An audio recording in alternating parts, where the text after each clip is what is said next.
This Torah class is brought to you by TorahAnytime.com. Okay, Bruchim Haba and welcome everyone. We're continuing our Shiurim on Sefer Bamidbar.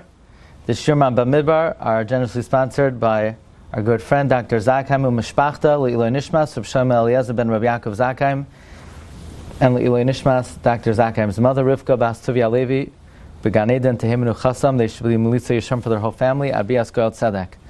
The Shiurim on Sefer Bamidbar are also generously sponsored by my dear friend Rabbi Isaac Yaselovsky, Le'iloi Nishmas, Isaac's father, Shavsi Ram Yitzchak Isaac, whose yard site was Tesvav Sivan. Tonight's Shiur is sponsored by one of our leading campaigners in this year's campaign, Mrs. Yehudit Herman, in honor of her mother's 5th yard site on Tesvav Tammuz, Chaya Harriet Bas Label. Her Neshama Shamaliah should be a Melitza Yishar for her whole family, for Simchas Anachas, Ad Bias Goel Tzedek. I'm going to begin with a disclaimer that the views presented in this year do not necessarily reflect the views of the sponsors. So, nor do they need to reflect your view. Actually, I want to thank my good friend Rabbi Nissen Yachnis, who is a very well-respected Rebbe and Mechanech, who's been asking me to speak about this topic for some time. And I'll tell you the truth, I was very nervous to speak about this subject, and I'm still hesitant. And Hineni Herani Mimas Nirash V'Nivchad Mipachad, this subject, but Torah hi v'lo anu tzarech, and hopefully we could present this topic in the appropriate way for our times and our generation. Moshe Rabbeinu is commanded by HaKadosh Baruch Hu to speak to the rock, to talk to the rock. And Rashi explains the rock got mixed up. So Moshe couldn't exactly find the rock. So what did Moshe do? Moshe hit the rock. Moshe was punished. He wasn't allowed to go into Eretz Yisrael. Now the truth is, this is not Moshe's first interaction with the rock. And don't say, oh yeah, there's another time Moshe had an interaction with the rock when he said, Rak hi shamer lecha. No, I'm talking about a stone. Okay? Moshe Rabbeinu in Parshas B'Shalach, there he was told to hit the rock. In this week's Parsha, he was told to speak to the rock. So the Yalkut Shemaini draws a lesson of teaching children from the 2 commands that Moshe was given in terms of how to interact with the rock. In this week's Parsha, Moshe is told, speak to the rock. The Yalkut Shemaini says, but Moshe was not told to hit the rock. The Yalkut Shemaini says like this: when a child is young, the Rebbe, the father, hits the child and teaches him. When the child gets older, he reprimands him with words. So too Hashem tells Moshe, when the rock was small, when young, hit the rock. Now that the rock has matured, now speak to the rock.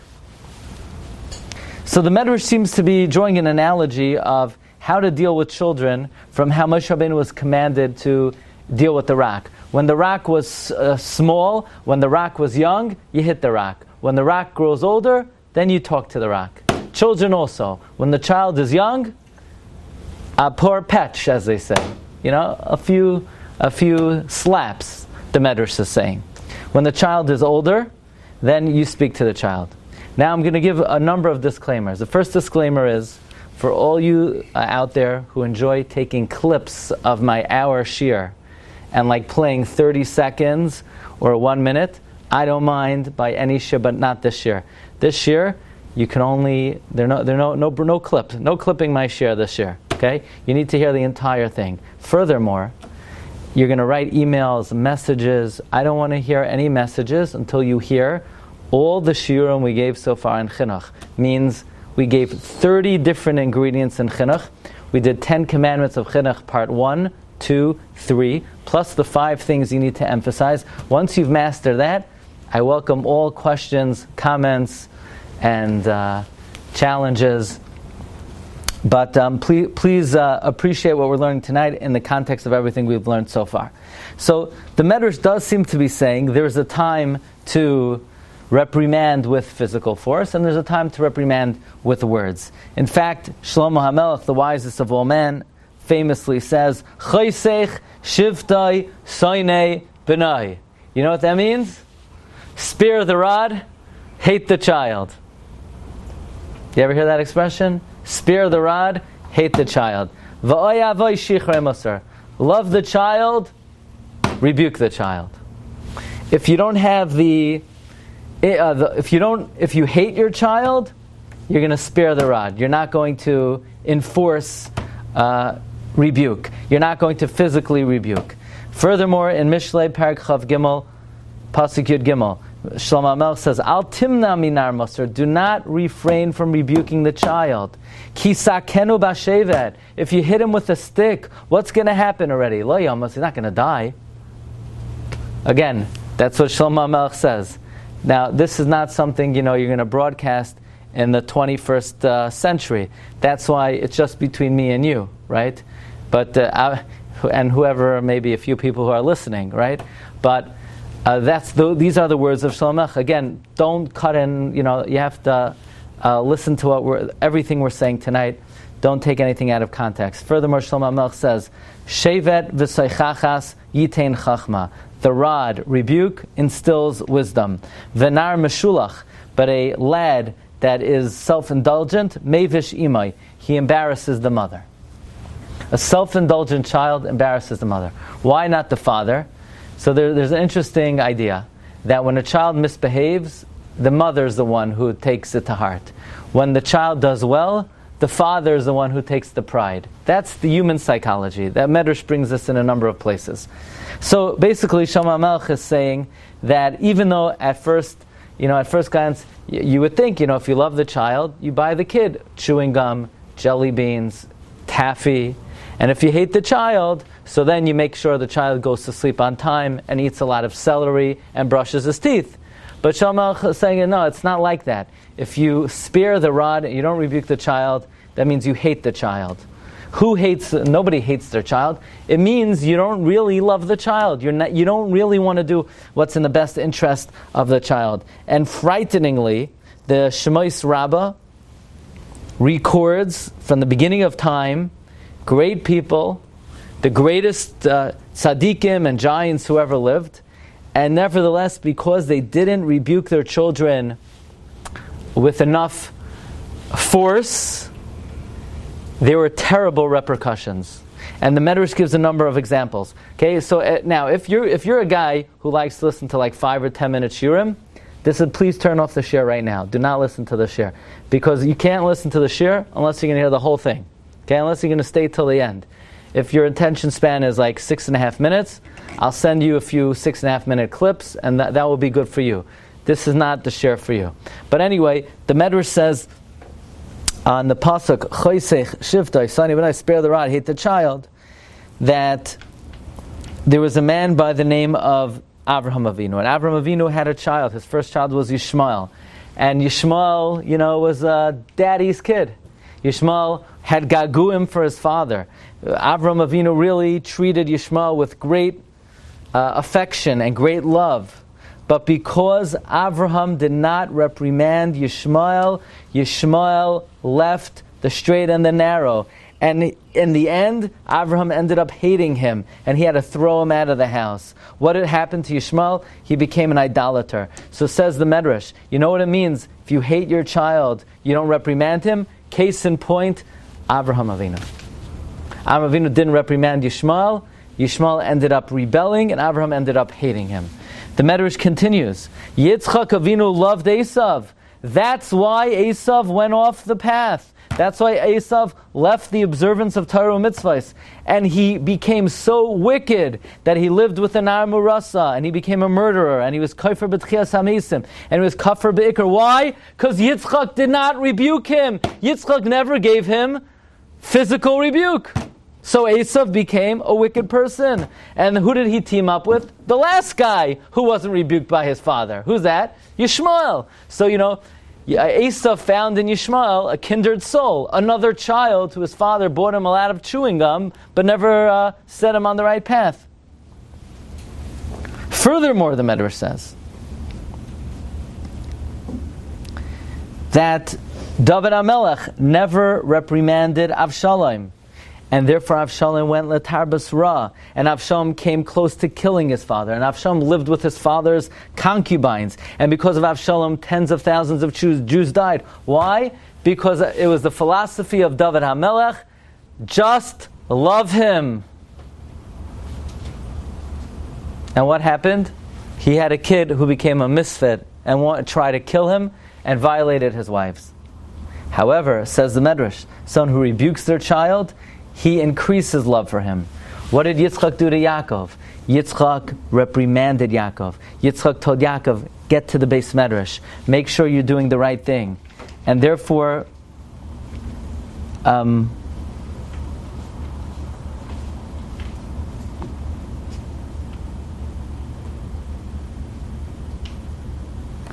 Medrash says, Abraham reprimanded Yitzchak, and he taught him Torah. And Yitzchak reprimanded Yaakov, and he taught him Torah. So basically, the Medrash is teaching us that if you don't like your kid, then you're going to let him or her do what they choose to do. And if you love them, you're going to reprimand them. You're going to not spare the rod. Spare the rod, hate the child. Not only hate the child, you're setting the child up for disaster. You're setting the child up for a career of failure, physically, spiritually. So certainly the Psukim in Mishlei and the historical overview of the Medrash are very graphically teaching us that the welfare, the direction of a child is going to be dependent on the rebuke, but not just the rebuke, the shevet, the physical direction that is guided by the parent. So obviously the $1 million question is, so we know what the Psukim say in Mishlei, we know what the Medrash outlines. The question is, does this really apply in our generation? You know, we're not living in the times of Avraham Avinu, in case you didn't know. We're not living in the times of King Solomon. We're not living in the times of the Medrash. We live now in the year Tafshin Pei Gimel. So the question is, should that make a difference? After all, the Torah is eternal. And the values of the Torah are eternal. And they're not dependent on society. They're not dependent on social convention. And today, just because the atmosphere and the air is equality and egalitarianism, but does that affect the timeless wisdom of the Torah HaKadosh? Now, when we talk about Shlomo Melech saying, spare the rod, hate the child, what does Shlomo Melech obviously doesn't mean, a baseball bat with spikes on it, right? That clearly that's not what he's referring to. The Gemara says in Bava Basra, Amar le Rav le Rav Shmuel bar Shilas, and again, if I don't intend any humor to disparage the issue. There are unfortunately parents that abuse the privilege, and it's abuse, and it's keneged the halacha, and it's literally ritzicha. But that's just the style of the presentation. But even in the times of Shlomo Melech, he's not referring to a cruel type of torture, a cruel type of infliction of harm. Chas v'shalom. The Gemara in Bava Basra says on Daf Chaf Aleph Amud Aleph, Amar le Rav le Rav Shmuel bar Shilas, Ki machias li yanuka lo timche ela ba'arkasa de masana. If you're going to hit a kid, just use a shoelace. Okay, so you're not using a club, you're not using a bat, you're not using a strap, you're using a shoelace. What's a shoelace? It's very thin, it makes a loud noise, but it doesn't really hurt. Meaning even when you're using physical force, it's with great rachamim. It's not something that will injure, chas v'shalom. And in fact, the Sefer Hasidim says that if somebody hits shaloi l'tzarech, if somebody hits for no reason, gadol avoino min asai, the sin is too great to bear. So it's a terrible sin. It's as bad as talking by chazar sashatz. So you have two great sins in this world: to talk by chazar sashatz, and then to chas v'sham hit a child for no reason. So the $1 million question is, how does this advice of Shlomo HaMelech apply in our times? So you say, let's ask the pedagogues, let's ask the sociologists and the child psychologists. No, that's not the approach of Torah Sena Akdosha. We have to see what is the opinion of the Gedolei HaPoskim and the Gedolei Yisrael. Let us begin with the writing of Reb Chaim Kanievsky. Reb Chaim Kanievsky in the Orchos Yoshar takes a very literal approach of what Chazal are telling us. What was the circumstance in the Shalach that he was supposed to hit the rock? He was supposed to, they came out of Mitzrayim, they had nothing to drink. Hashem told Moshe, hit the rock. Yeah. This time he told him, speak to the rock. Also for drinking. Yeah. Yeah. So Reb Chaim Kanievsky says like this. He says in the Orchos Yoshar, he says there are people in our times, they think you can't touch a kid. You don't touch them. They need to figure out everything on their own. Don't force them to do anything, and certainly don't hit them. Give them what they need. So says Reb Chaim, it's incorrect, it's wrong. It's wrong al pi Torah. Of course, you should not hit excessively, only very infrequently. Otherwise, you lose all effect you have on a child. But not to rebuke them at all. Reb Chaim Kanievsky quotes the Yerushalmi and Chala, Rav Simain, those women that think we're not going to force our kids to go learn in the Beis Medrash. The Yerushalmi says they're not doing the right thing, but rather you need to enforce that the children go learn, like the pasuk says, spare the rod, hate the child. Says the Medrash, is there a person that hates their child? Yes, if somebody doesn't rebuke their child to go on the right path, the derech of Chachma, the derech of Derech Eretz, he is called someone who hates their child. However, says Reb Chaim Kanievsky, you have to be careful not to hit harshly. Like the Gemara says in the Rambam Paskins, only with the shoelace. And never hit when you're angry. You're not allowed to hit when you're angry.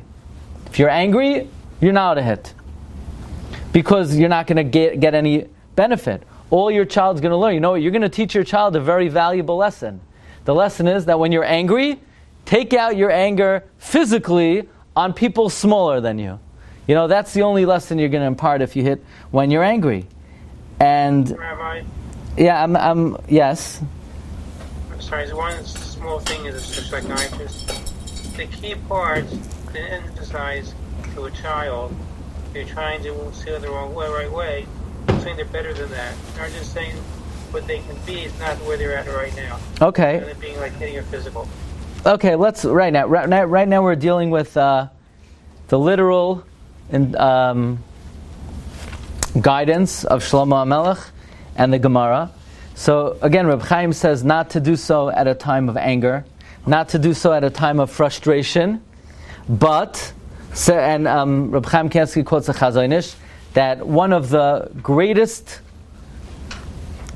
detriments in this world is if the Rebbe is lacking in good character, because not only will he be ineffective in teaching Torah, but he'll basically be giving over bad character to his students, because there's a statement in Chazal: people learn from your wrong, not from your right.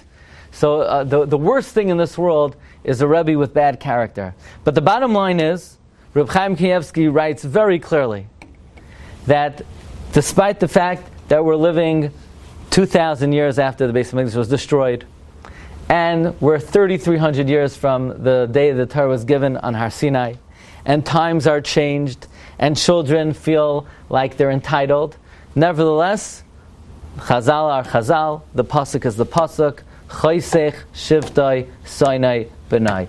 You hate your kid, you spare the rod. That is what Reb Chaim Kanievsky writes, and it's well known. If you look in the Sefer Darach Sicha, Reb Chaim was asked, in our times, should one refrain from hitting a child? Are there times that you do have to hit? So Reb Chaim says, yeah, there are times that you have to hit. For example, what? If the child does a very big avla, but in other words, if the child does something very severe, so Reb Chaim said the father has to act with great wisdom to know that he should hit only one time and only once in a very long time. So they asked Reb Chaim, what about somebody who it's not within their nature to hit a child? So Reb Chaim says, what about somebody who is not within their nature to shake a lulav and esrog? You got to do what you got to do. Ein breira. So they asked Reb Chaim, but we heard Reb Shach holds that it used to be you could hit a child, but today you're not allowed to. Because today if you hit a child, the kid is going to be, he's going elsewhere. Says Reb Chaim, of course, you have to know who, where, what, and when. But it's the opinion of Reb Chaim, and it's well known, Reb Chaim's shita was that if the Torah gives a certain advice about child rearing, parenting, then it's pshuta kamashmai, it's timeless and it applies in all times. And in fact, Rav David Goldberg, Rosh Yeshiva tells, he quotes the Reb Chaim in the Orchos Yosher, and he applies it literally for our times as well. And it's interesting, Rav David Goldberg explains the need to use the shevet in Kabbalistic terms. The Chazal tell us that when a child is born, a malach comes and hits the child, and he makes him forget the whole Torah. So therefore, says the Ramchal, in order, if the malach comes and hits the child, to sort of take the child off the right path and make him forget the Torah, to make him inclined to sin, then in order to get the kid back on the right path, then you need to use an equal counterforce also and hit the child. That's the Kabbalistic perspective on such a thing. However, so Rav David Goldberg, even though they say, maybe Reb Chaim Kanievsky, he lived a very, very long time ago. He lived like 6 weeks ago. That was in a different generation. He lived in Bnei Brak. Rav David Goldberg, Rosh Yeshiva in America, and he applies Reb Chaim to our times as well. Of course, he gives the following disclaimer. And please don't take out, a 5-minute segment of what I'm saying that I'm quoting Reb Chaim Kanievsky. Listen to the whole presentation. He brings that in the times of Chazal, it was possible to hit and to get some kind of benefit from it. In our generation, where people are very weak and people are very influenced from the street, children today need more explaining, more talking to. They have more kiruv than in earlier generations. And therefore, David Goldberg says to minimize the haka and minimize the einshim. And furthermore, there's a whole sugya Masechta Kedushin until when a person is allowed to hit. But the Gemara says that to hit an adult child is an avera of l'fnei iver l'sitei milchsha, because they're going to hit you back and they're going to rebel. And the Gemara even says we put you into cherem if you hit an older child. And the Chidah says as well that depending on the nature of the child, that would depend whether you're allowed to hit them. And therefore, David Goldberg says you have to be much more careful nowadays not to use the tool of the shevet, only l'tzoyrech gadol, and in a way that you could get some benefit. In other words, even this shita, Reb Chaim Kanievsky, which Reb David Goldberg is applying to nowadays, it's highly limiting it, because 99% of parents are going to hit when they're angry. You know what? If you're not angry anymore, what are you doing? Yeah. Rare is the parent who waits 3 hours and in a moment of calm turns to the child and says, "Yeah, uncle, please come over here. I would like to be Mekayim, the mitzvah of Choisech Shivtoi Soinei Espenoi." And he's not angry and he's calm. Kids will look at you like, what planet are you from? And you have to make sure you're only to do it if there's going to be a benefit from it, and if the kid is not going to hit back. But, says Rav David Goldberg, the most important thing is you have to have a relationship with the child. If you don't have a good relationship with the child, and the hit is somehow going to endanger your relationship, then you're not hitting from a place of chinuch. It's just going to be damaging. However, says Rav David Goldberg, there are people who say today that the whole concept of shevet and oynesh is no longer applicable. Nowadays, just love the kid. And Rav David Goldberg says, he even saw a certain mechanech, a well-known mechanech says that you can't hit a child even if the child is endangering himself, even if he's going to run into the street. David Goldberg says it's a big mistake, because if there's no yiras ha'onesh, if there's no midas hadin at all in the parenting, then it will never be successful. we know Yiras HaEinish is a mitzvah saseh in the Torah. And we know HaKadosh Baruch Hu punishes us. And it's our job to follow the ways of HaKadosh Baruch Hu. So Hashem's our Father, but Hashem doesn't just... Yes, there's an idea that even when Hashem shows us punishment, He still loves us in His heart. Of course, Hashem always loves us. But the manner in which He deals with us is not always outwardly, fluffy and smiley. There are times in life where Hashem, so to speak, shows His love by using the Midas Hadin. And therefore, we have to emulate the ways of Hashem. It doesn't mean, Chas v'Shalom, our love for a child never diminishes, but just think about how HaKadosh Baruch Hu deals with us. And therefore, says of David Goldberg, there is an element of Midas Hadin in our relationship with a child. Even though, of course, he says, nowadays, the things are different. You have to show the child much more love and much more closeness, and the ahava and the chiba and the kiruv has to precede everything. But nevertheless, there is an element of the Midas Hadin, and he brings from the Stipler that if, for example, what would warrant, according to this opinion, the shevet.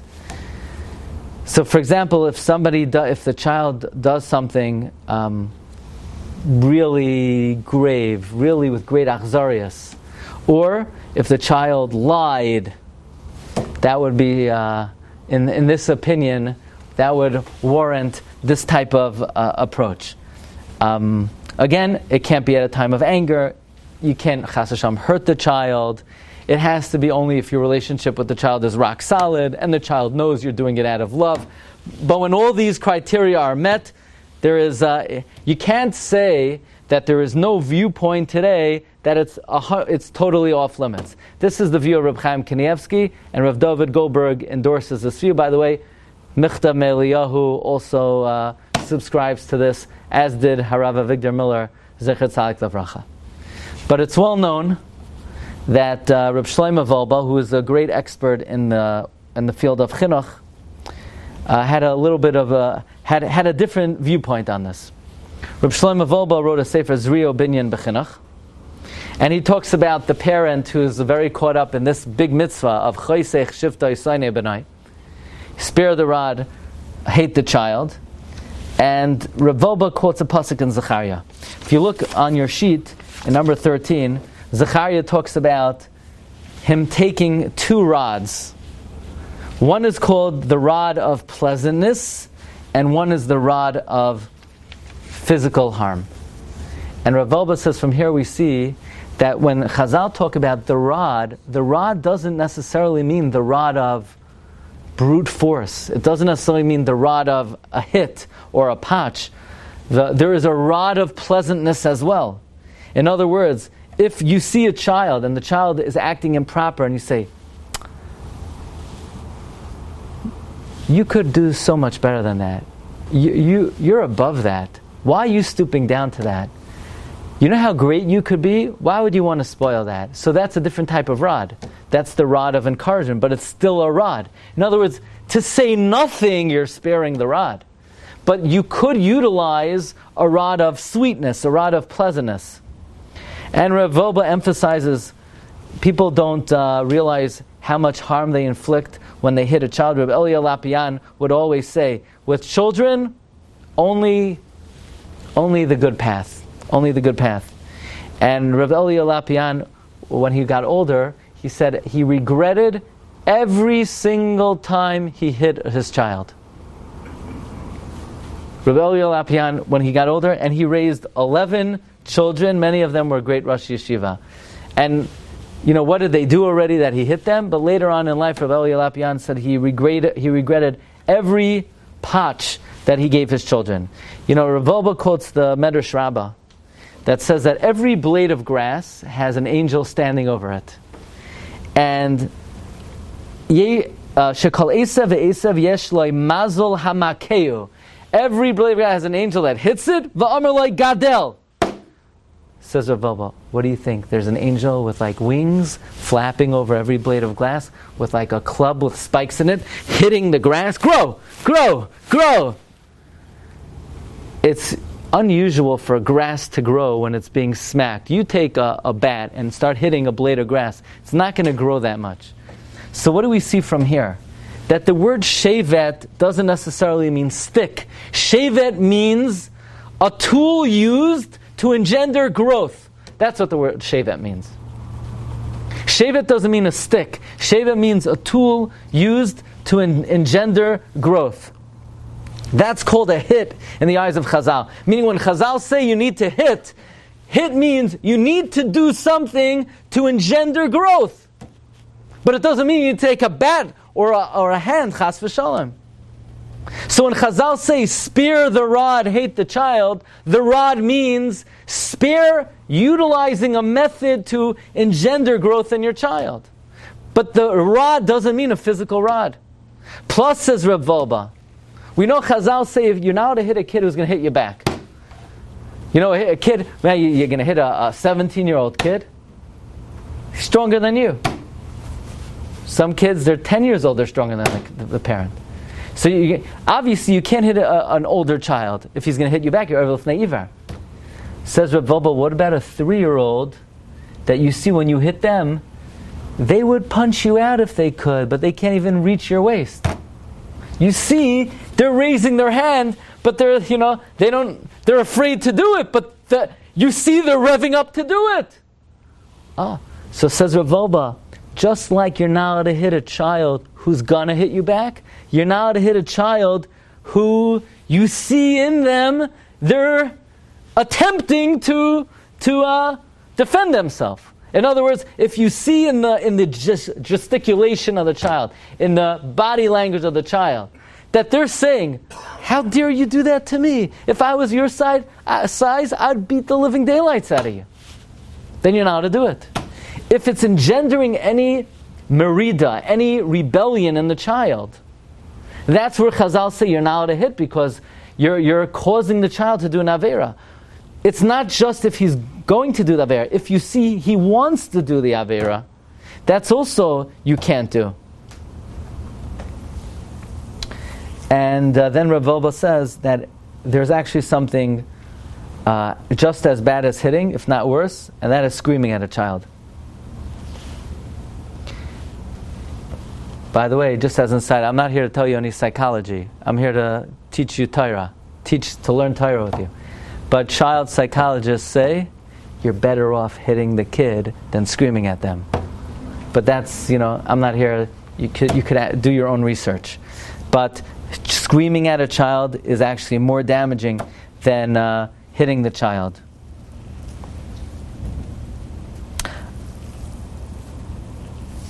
Somebody who is not capable of speaking softly and easily gets angry is exempt from disciplining their child. So you say, that's a problem.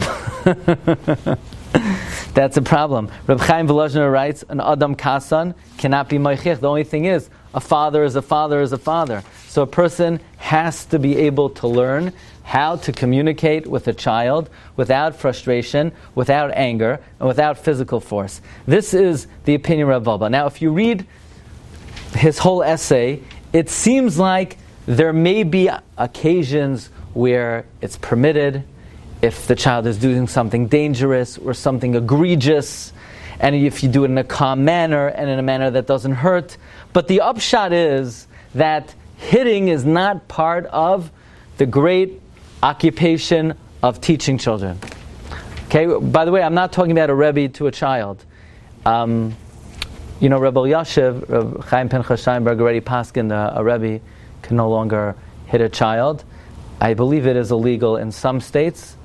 I have the legalities here, but I'm not talking about rebbe to a child. Obviously, that's something that has drawn a lot of attention in recent times, and that's not done anymore in the yeshivas. But in terms of a parent, it is generally maintained that Rav Volba's view, although if you read the essay, there might be situations where he would, let's say, allow it, but in his worldview, in the general approach of chinuch, hitting has no place. And in fact, in the Sefer Avnei Shloimeh, they bring the opinion of Rav Wolbe is B'shum oifen loy laharbitz li'aladim. There is no situation to hit a child. Today, you have to be mechanech with the staff of sweetness and not with the staff of pain.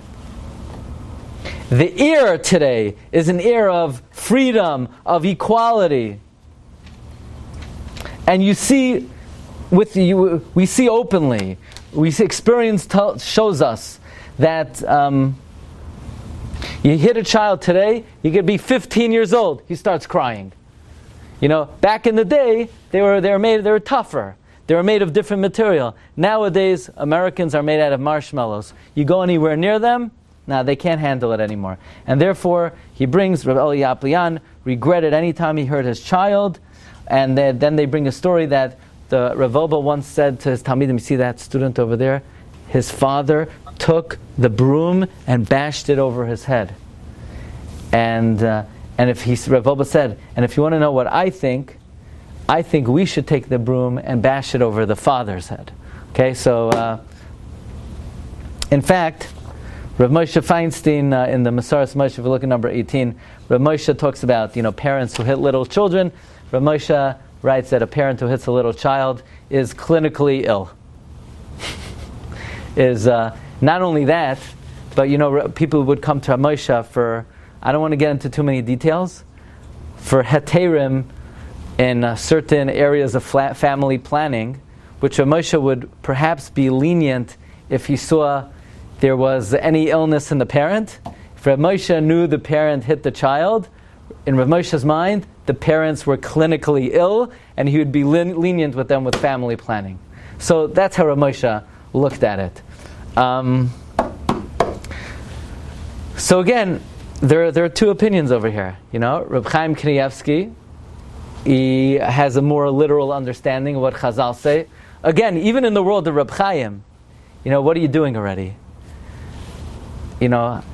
Once you're not hitting in anger, so now you're totally calm. You bring the kid over. You can't in any way hurt them. You say, Yankel, I'm really disappointed that you did that. And you go like that, So that's what Reb Chaim says. Rav Wolbe says, what's that going to do? Just imagine today in America, a 14-year-old kid. You're doing it calmly. You're not inflicting any harm. In a way, it's a joke even to do that. I mean, what is that doing? In a way, a stern word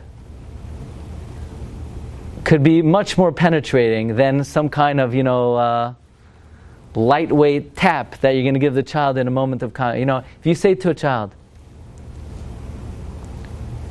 I'm really disappointed you did that. That could be a lot more powerful than even a soft tap, if that's what we're talking about. It's interesting, the Sridei Eish in Chelek Gimel, Siman Tzadi Hey, he brings a shaila that he received about a parent who was very disappointed that their child got involved in doing magic. So you see how times are changed. Imagine today somebody comes to the specialist in chinuch. Ayin oy la'oizen sheshama, woe to the ear that has to hear what parents have to endure in our generation. But 100 years ago, what was the worst thing a child did? He was doing magic tricks. Doing magic tricks. So, in this tshuva, the Sridei Eish, Rav Yaakov Yechiel Weinberg, he brings that from the pedagogim hamodarnim, the modern pedagogues, meaning modern child psychology teaches us, this is what he quotes, is that not only should you not hit a child today, but you should not use any type of coercion whatsoever in raising your children. Not just physical coercion. Don't take things away from them. Now, again, this is, I'm in it together with you. I'm trying to learn the ropes just like everybody else.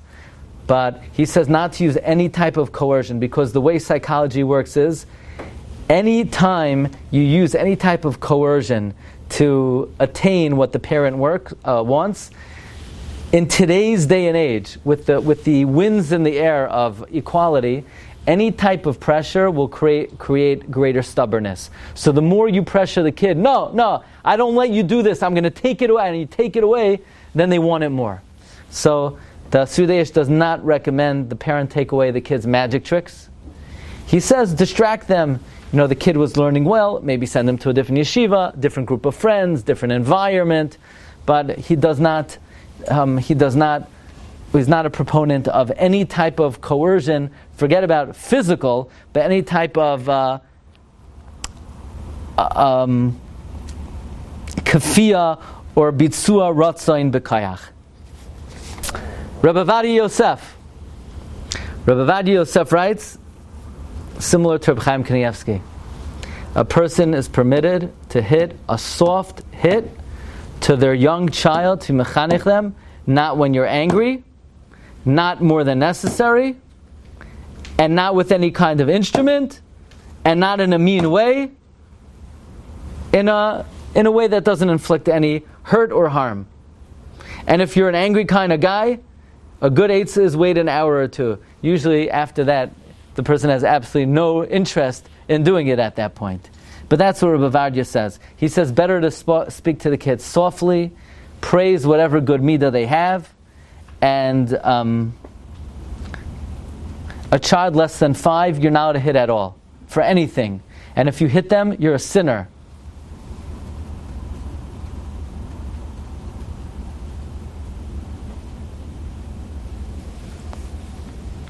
But to do something soft, that's permitted. Now,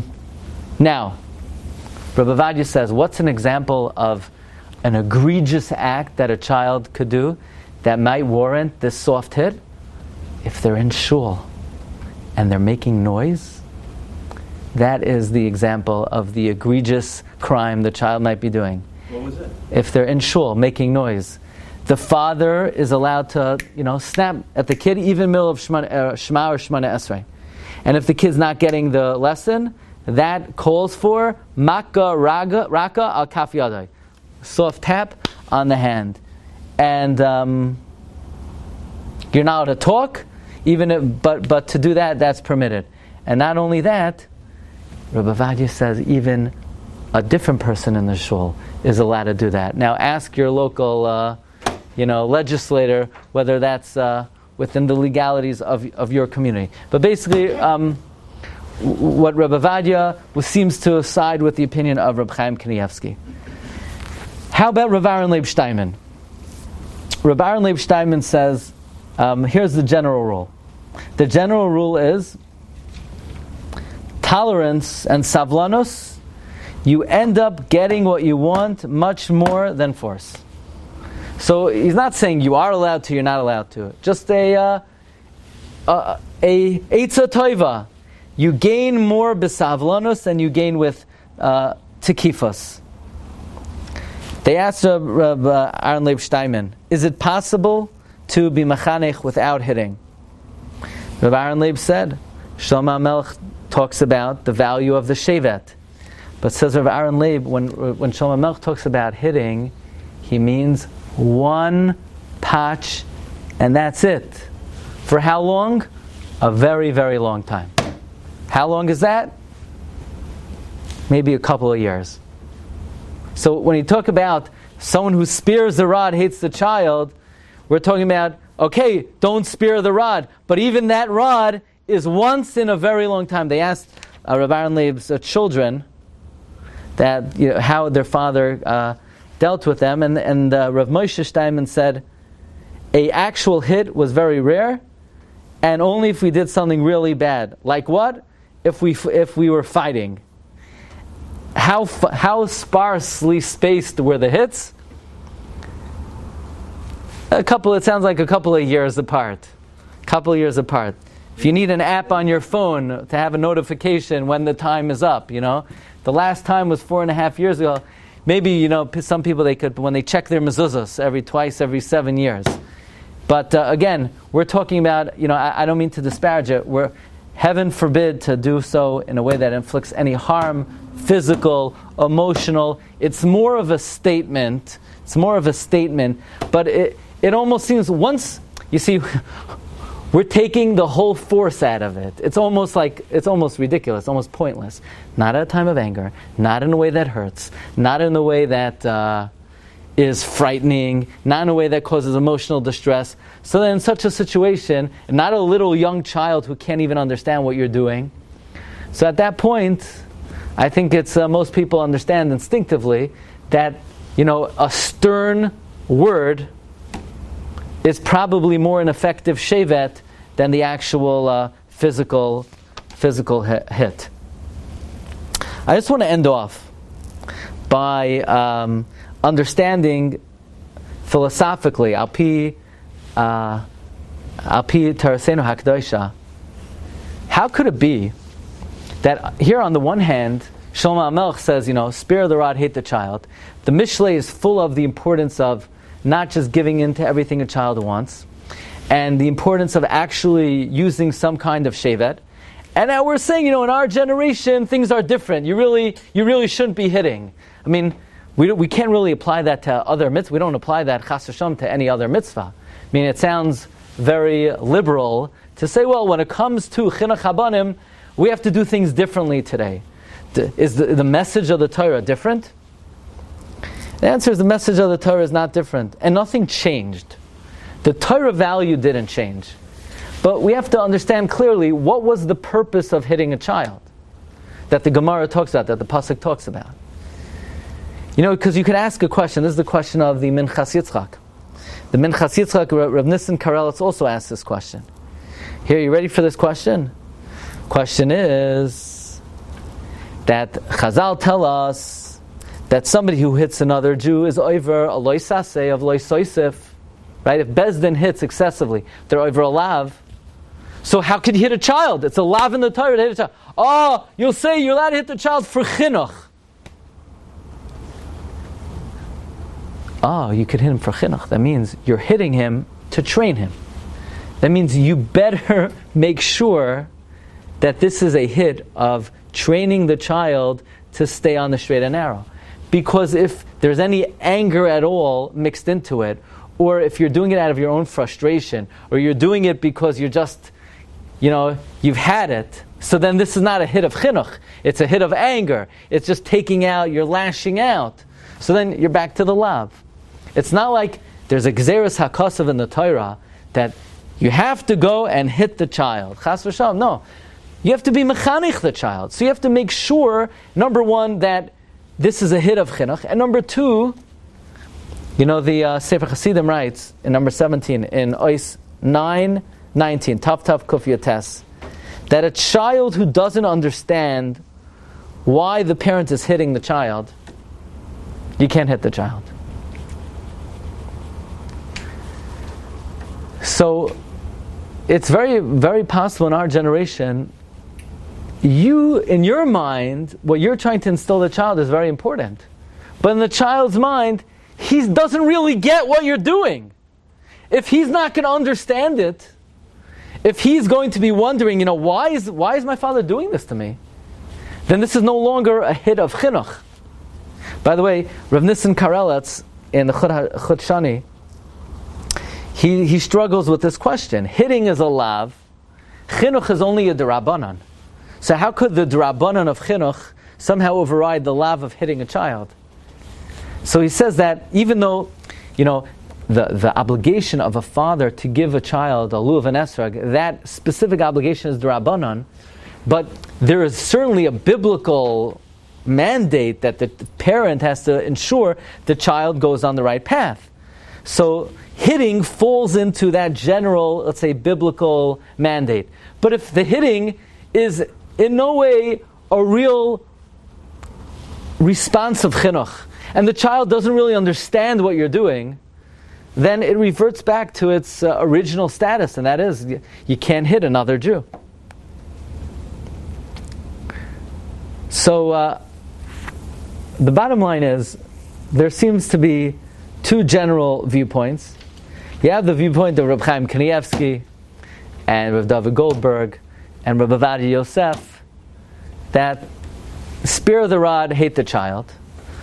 And there is a role of shevet, obviously on the right conditions, in a situation where you're calm, and you're not frightening the child, and you're not harming the child, and you're not hurting the child, and you're not affecting your relationship with the child. But there is, even today, scenarios where we apply what Shlomo Melech says, Choisech Shivtoi Sani B'nai. And then you have the approach of Rav Wolbe. And in general, this seems to be the more accepted approach, outside, in what we'll call homes where the children have a degree of exposure to more than just what they see in the cheder, and the children do grow up with a certain sense of equality and entitlement. It's perhaps counterproductive to take the approach that's mandated by Reb Chaim. Hitting another person is only allowed if you cause a makkah, if you cause him to bleed. No. Where's the love of hitting another person? Lo Yosef. Lo Yosef is excessive. Yeah, more if, let's say... Because you might be damaging. No, even if you don't. If you hit action... More than 39 malchus because you might kill him. Yeah, because you must. You can't hit. 39 you can. But you can't hit. You can't hit. Let me finish up because I'm probably going to go over. I'm sorry. How do you get malchus? What? How do you get malchus? Once Bezdin mandates the number of lashes you're allowed to get, you give that. If you give one more, But then you're you... allowed to hit. Yeah, you're allowed... For that, because that the Torah says. But how are you allowed to hit for chinuch? Chinuch is only the Rabbanan. One second. Let me just. So these are the two general viewpoints we mentioned from Rabbi Yaakov Yechiel Weinberg. That just practically speaking, when you utilize any kind of coercion, most modern pedagogues would say it's counterproductive because you're just you're just engendering greater stubbornness in the child. So, according to Rav Wolbe, Rav Wolbe wants to know, so what does it mean, spare the rod, hate the child? Rav Wolbe says there are different kinds of rods. There's a rod of pleasantness. It's, in our generation, it's more advisable to use a rod of pleasantness. If I could add one added dimension to this, in other words, if a parent is going to take sort of the Rav Wolbe approach, that nowadays a child cannot handle any type, at any age, under any situation. But on the other hand, Shlomo HaMelech says, Choisech Shiftoi Soinei B'nai, spare the rod, hate the child. How do you deal with that? So, I like to use the following analogy. There's something called capital punishment.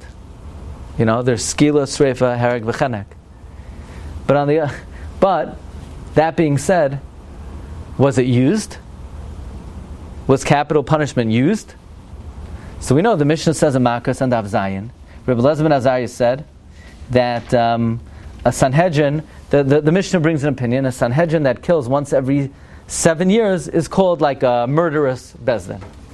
Understand? They have 4 types of capital punishment, and if they kill more than once every 7 years, so they're murderers. Rabbi Eliezer ben Azariah says once every 70 years. Rav Tarfon and Rabbi Kiva said, if we would be in the Sanhedrin, nobody would ever be killed. Rishim Gamliel says, nah, you're creating more murderers. What do we see from this Mishnah? Do you think Bezdin put up a sign? Nowadays things are different. Nowadays nobody, we don't give capital punishment anymore. And you think they advertise this? No. Now, Bezdin made it clear there's something called capital punishment. There's something called skila. Something called sreifa. There's something called charav. Practically, they never did it. But the fact that it existed, that was enough to give people a little bit of the fear of God that, it kept them on the straight and narrow. In other words,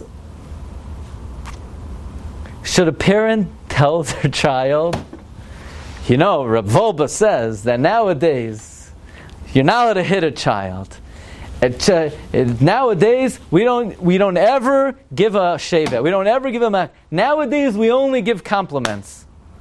No, that's choisech shivta isayne benai. Spare the rod means if you take it out of the realm of possibility, you're sparing the rod. But practically, once every 70 years, even that's a lot. In other words, sometimes the fact that a certain repercussion exists is enough of a deterrent. So even according to Rav Wolbe, here I'll give another analogy. The Sheva Musar talks about, back in the day when Rabbeim would hit. Don't worry, I'm not going to do it now. Nowadays, Rebbe can't. Rebbe is not to use any force. But back in the day when the Rebbe did, the Sheva Musar would talk about that a parent, heaven forbid, should bring their kid into the class and say, Rebbe, don't lay your hands on my kid. No, the kid shouldn't know that the Rebbe's not going to hit.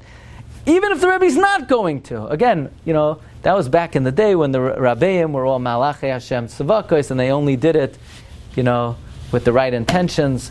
But there's a certain idea that the fact that there is a certain repercussion, albeit it is not used practically. I mean, when you see a police officer, when the day there'll be anarchy? When they make a rule that the police can carry a weapon. Now, the police are not walking around using it, but the fact that they have it. So I'm not saying that, that in the forefront of a child's mind, this is a regular mode of chinuch. According to everyone, chinuch, hitting is not part of the regular manner and mode and methodology that we train our children. Even according to Reb Chaim, it's something that's used extremely sparingly, extremely rarely. But even according to the opinion that it's not used, it's not like we're coming and saying, we live in a different time, and this is not something that's on the table, and we would, at least the fact that the possibility exists also has some value, similar to what we say by the Beis Din.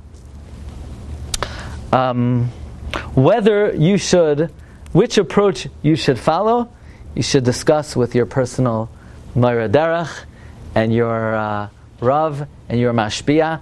What's the best approach for your particular family? I'll just end off with one tshuva. Before I do that, we're already past that. But sorry, I do want to tell you that everything that was mentioned, you have to make sure that you're not violating any legalities, which I do want to make clear, and you should be aware of, that in New York, it is not against the law to hit a child. But that doesn't mean that the New York Administration of Children's Services will not get involved in cases of child discipline.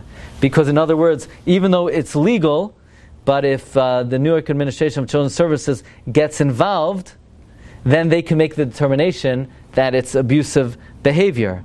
And that is not a scrutiny that any parent wants to be under. So just be mindful, and I'm reading to you from a very good article on the subject in the book Halachically Speaking, that parents should be mindful that of New York FCT law 1012, a child could be considered neglected when his physical, mental, or emotional condition has been impaired, or is in imminent danger of becoming impaired due to his parent or caregiver, unreasonably inflicting or allowing to be inflicted harm or substantial risks thereto, including the infliction of excessive corporal punishment. Now, you do not want to be subject to a law that says that you can hit, but it can't be unreasonable. Do you want to be subject to some who knows who determining whether what the parent did was reasonable or unreasonable? Now, that's the law of child services. Here's the criminal law. New York Penn Law 3510 is narrower in its definition of justification for use of physical force against children. The law states that a parent, guardian, or a person trusted with the care and supervision of a person under the age of 21 can use physical force, but not deadly physical force upon such a person when and to the extent that he reasonably believes it necessary to maintain discipline or to promote welfare. So basically, some states even define how hard is too hard.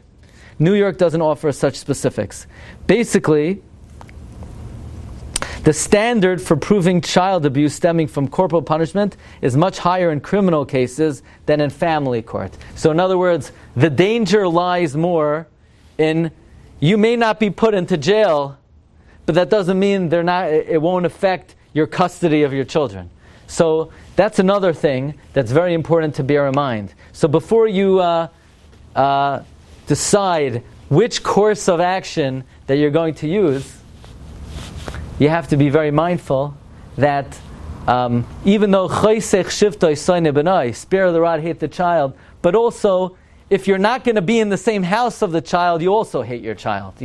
So the more important thing is you want to remain in the house. So the bottom line is that in our generation, because of the emotional state of children and because of the realities of the legalities of it, it is not the ideal method to use physical punishment. Especially as we mentioned, you can't do it in anger, you can't hurt, it can't cause any physical, emotional distress. So, what exactly are you doing? It's usually much more productive to communicate in a clear and firm way. But if I may, I want to end by, interesting, in 1989, sorry I'm keeping you late tonight, but in 1989, the Rabbanut, signed by Rav Mordechai Eliyahu and Rav Ram Shapira, signed a Kol Koirei in 1989 that parents are no longer allowed to hit their children. That's in in Shaus Tshuvas Harav Harashi Rav Mordechai Eliyahu. They signed 1989. That's basically a yovel ago. Can you imagine if that was in 1989? What would they say in 2023? But I want to share with you the advice from Moshe Feinstein. He says, regarding advice in raising children, there is no general rule. It depends on every boy, every girl. Some children, they do better with firmness. Some children, they do better with sweetness. But says Rav Moshe, most of the time, you're better off with ne'imus and rakos than anything else.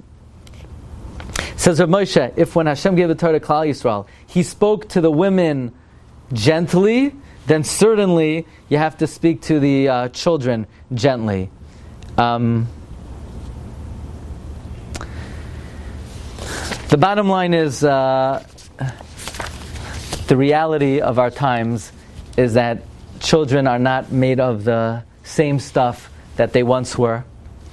It's a practice that's fraught with grave danger, and if a person's going to take the approach, and I'm not endorsing either approach. Again, this was a shiur.